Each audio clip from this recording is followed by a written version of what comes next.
Hey everyone, welcome back. Okay, so today I will be talking about the first episode that got me to think of quitting the show Family Guy. Like I said in my first rant, there are 3 episodes that led to my quitting. And this one, okay, I said in my other rant, this one is the third worst Family Guy episode I've ever seen. I take that back. It isn't the third worst episode, it's just the first one that got me to realize that this isn't the show I fell in love with. And actually, this is the worst episode I've ever seen of Family Guy. The reason it didn't cause me to quit the show right away, though, is because it was in season 10, which wasn't a great season, but it still had many redeemable episodes, decent episodes, in my opinion at least. And the episodes before and after this were good. So I just thought, oh, okay, this is a bad episode. This is still Family Guy. The show's not dying yet.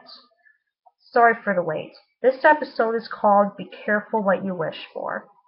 So in this episode, Stewie tries out a new daycare, and we find out later that the woman running it, Emily, is abusive and neglecting to the kids. Terrible, right? First of all, I feel like Seth is too light about this situation. Hardly any emotion or sympathy is shown about it, and it kind of feels like he doesn't really care about these things. Like, make Stewie show some emotion, or any of the kids show some strong emotion. Make Brian show emotion even, something like that. Make someone cry. Do anything sad or touching so that it doesn't appear to be that you don't appear to just be shying away from serious things like these. That's what you're doing, Seth. You're just treating this like it's no big deal. And in my opinion, I feel like you're just saying, oh, look, these kids are being abused, or this kid's dying, oh well. Or in some cases, isn't that funny?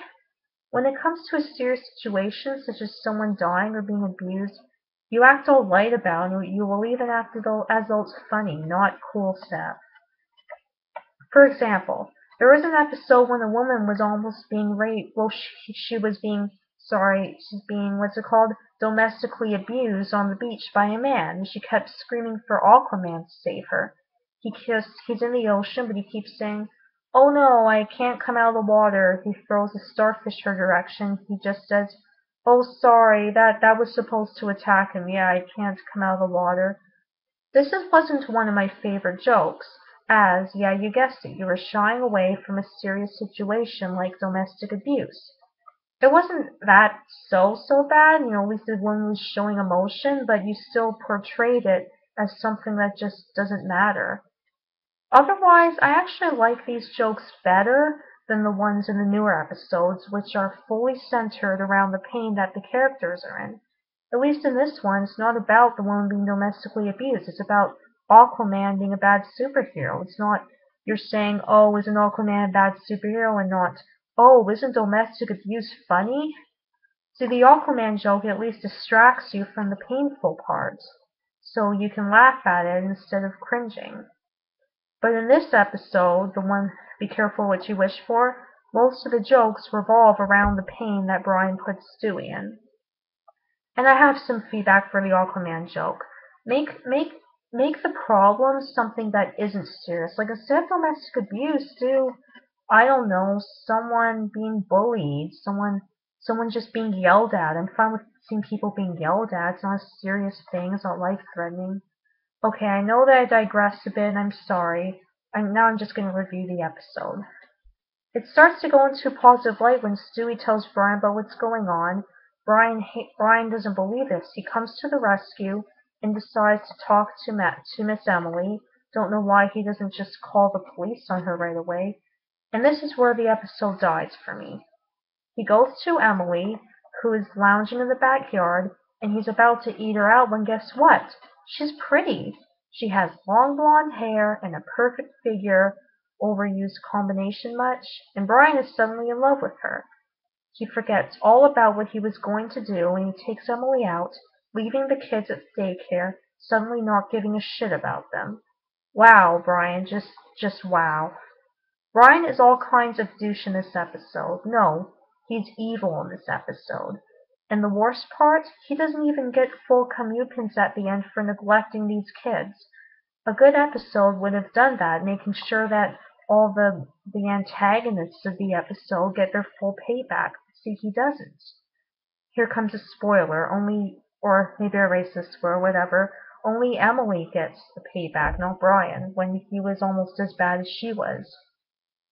And then there's a subplot about Peter. Of course, it's about Peter and his friends looking for a Mercedes hood ornament buried deep into the ocean from an accident or something that they heard about. I honestly don't remember why it's there, but guess what? They find a talking dolphin named Finn who just pops out of the water and he offers to find the ornament for them. The talking dolphin, I find that a bit stupid, but normally that's Family Guy for you. Only in a good episode, it would be stupid, but it would also be funny. Like, for example, in a good episode, there would be a clip with a talking dolphin sitting at the table, asking Peter if he can get some Raisin Bran.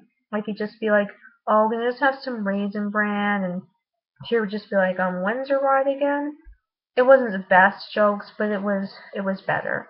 Or, even funnier, some guys are milking a cow, and the cow just starts yelling, oh, oh, oh yeah, oh yes.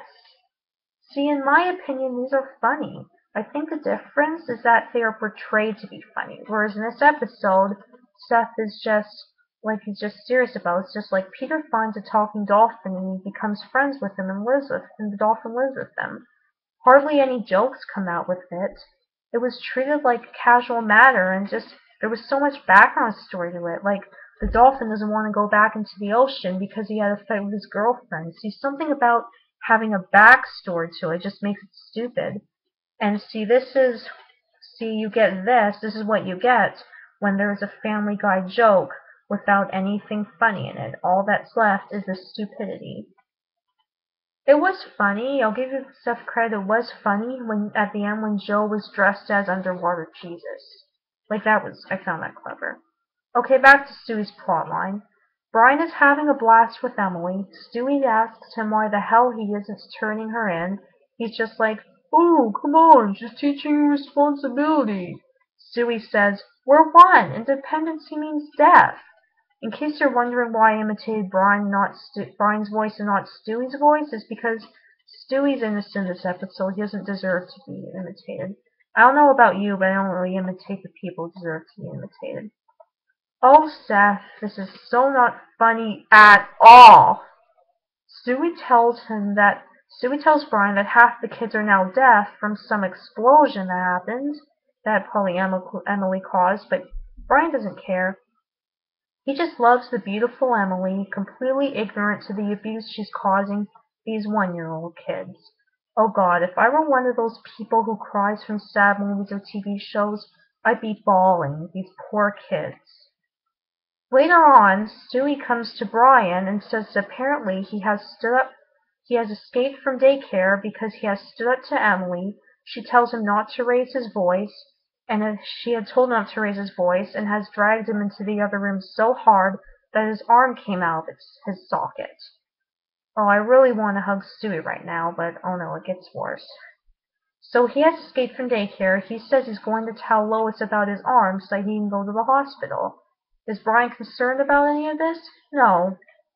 He pops in front of Stewie and says, no, I will not let you ruin what I have going with Emily. Brian?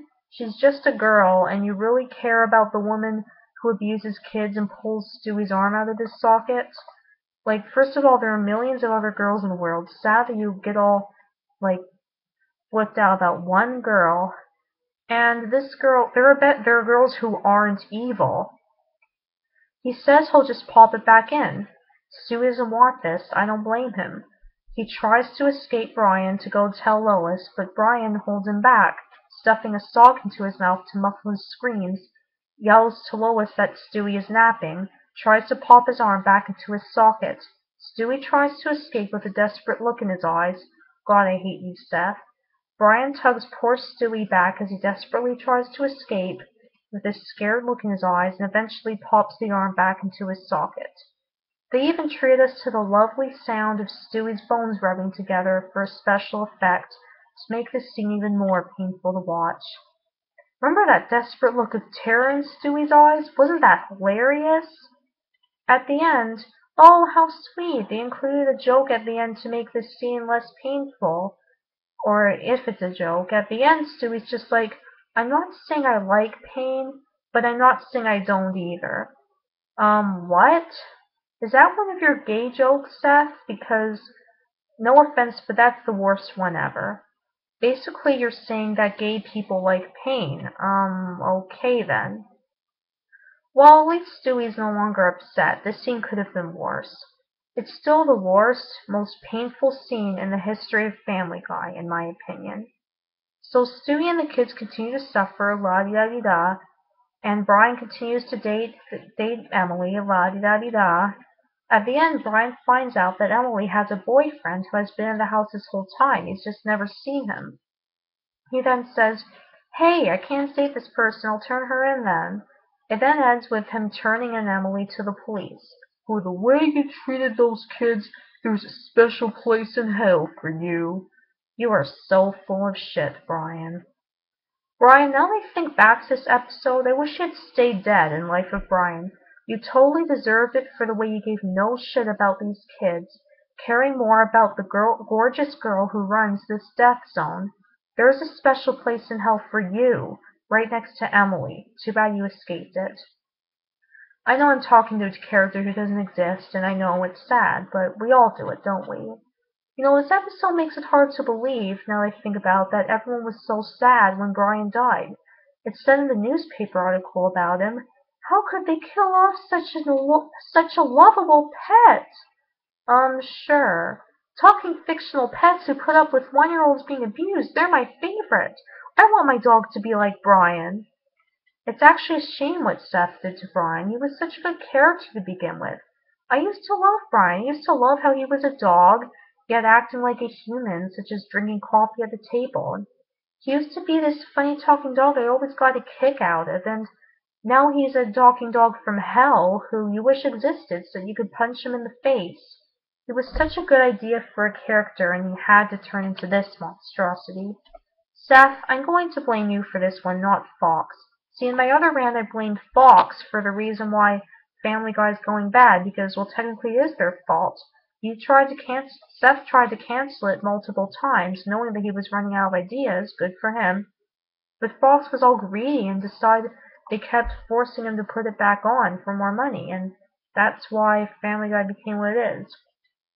But anyway, Seth, surely you can do better than this. I know you're running out of ideas, but that doesn't mean you make this painful plotline. It sickens me that you find this plotline funny. Kids being abused. Oh, ha ha ha ha ha! Well, I'm done here. Stick around for my next rant on the second episode that got me to quit this show.